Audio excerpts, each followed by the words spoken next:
चोरी करने की मेहनत बहुत ज्यादा कर रही है। चोरी की मेहनत बहुत ज्यादा कर रही है। तो अगर आप चोरी और मेहनत दो मैंने जिसको बोलते हैं कि बहुत ही मुख्तलिफ अल्फाज है उर्दू की। चोरी को कभी भी मेहनत नहीं कहा जाता, चोरी को चोरी कहा जाता और मेहनत को मेहनत कहा जाता, क्योंकि मजदूर मेहनत करता है और चोर जो होता है वो लूट के ले जाता है, लुटेरा होता है। तो जो बीजेपी पार्टी जो मेहनत कर रही है वो मेहनत नहीं कर रही है, वो लोगों के जायज हकायक को एक तरह से लोगों से छीन रही है। पहले तो पॉकेट मारती थी, फिर डाका शुरू किया, अब तो लूट मार करना शुरू कर दिया।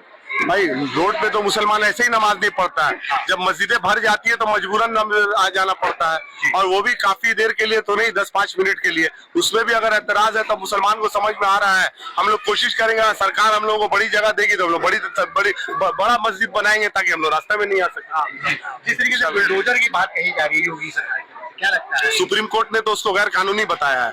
अब योगी जो है वो अपने आप में, जिसके नाम में 56 मामला चल रहा है, मर्डर का, मोलेस्टेशन का और गुंडागर्दी का, तो आपको पता है कि योगी आदित्यनाथ की पहचान लोगों के सामने क्या है। वो दूसरों को दहशतगर्द करता है, लेकिन हिंदुस्तान में उससे बड़ा दहशतगर्द आज कोई नहीं। देखा जाता है टीएमसी ने काफी स्कैम किया है, क्या लगता है? इससे पहले बात होती है कि ममता बनर्जी का हम साथ है, लेकिन अब इलेक्शन आ गया तो अपनी बात कहनी। इंडिया गठबंधन में साथ में बैठ के, एक साथ बैठ करके मोदी के खिलाफ राहुल गांधी को ममता बनर्जी का सहारा लगता, बैसाखी लगती है। कोलगेट भूल गए हैं, 4G भूल गए हैं, 3G भूल गए हैं, उनके वक्त का जो सब स्कैम है वो भूल गए हैं, और अभी ममता बनर्जी के खिलाफ जो है स्कैम की बातें करते हैं। तो या तो दोस्त बनिए या तो मत बनिए, ये मुनाफिकत वाला काम मत कीजिए। असदुद्दीन ओवैसी साहब जो है माशाल्लाह से काफी तालीम याफ्ता शख्सियत है, बैरिस्टर है, लेकिन जब SIR में मुसलमानों का नाम कट रहा था तो उनके तरफ से मुसलमान इलाकों में उनके नुमाइंदे को भी नहीं देखा गया, और उनकी किसी किस्म की जो है मदद भी जो है मुसलमानों तक पहुंची नहीं, कि जहां असदुद्दीन ओवैसी साहब जो है मुसलमानों की हकायक ना छीने उसके लिए कुछ मुहिम चलाएं। वोट आया है तो असदुद्दीन ओवैसी भी अखाड़े में आए हैं, मैदान में आए हैं, लेकिन असदुद्दीन ओवैसी साहब से यही गुजारिश है कि थोड़ी बहुत भी मुसलमान जो उनके ऊपर यकीन रखते हैं वो यकीन आहिस्ता आहिस्ता कहीं ना कहीं कम होता जा रहा है, खोता जा रहा है। अगर अपनी ईमानदारी को बचाए रखना है तो सही वक्त में आए, और ऐसे वक्त में मुसलमानों को आके अपील ना करे जहाँ बीजेपी की बी टीम कहलाए। ये जमहूरी निजाम में सबको हक है, जो भी कैंडिडेट बना है उसको अपना हक मांगने का, लोगों के पास जाना है, उनका इख्तियार है, और बेशक जा रहे हैं। ये अपनी बात, ये इसी मैंने अपने आप में सबूत है कि बंगाल में ममता बनर्जी के ऊपर जो इल्जाम लगाया जाता है कि नॉमिनेशन नहीं फाइल करने दिया जा रहा है या फ्री एंड फेयर इलेक्शन नहीं होता है, तो आप तो खुद कह रहे हैं कि कैंडिडेट गली गली घूम रहा जा रहा है। तो जब घूम रहा जा रहा है तो इसके मतलब पूरी आजादी है, उसको कोई प्रॉब्लम नहीं है। चोरी करने की मेहनत बहुत ज्यादा कर रही है, चोरी की मेहनत बहुत ज्यादा कर रही है।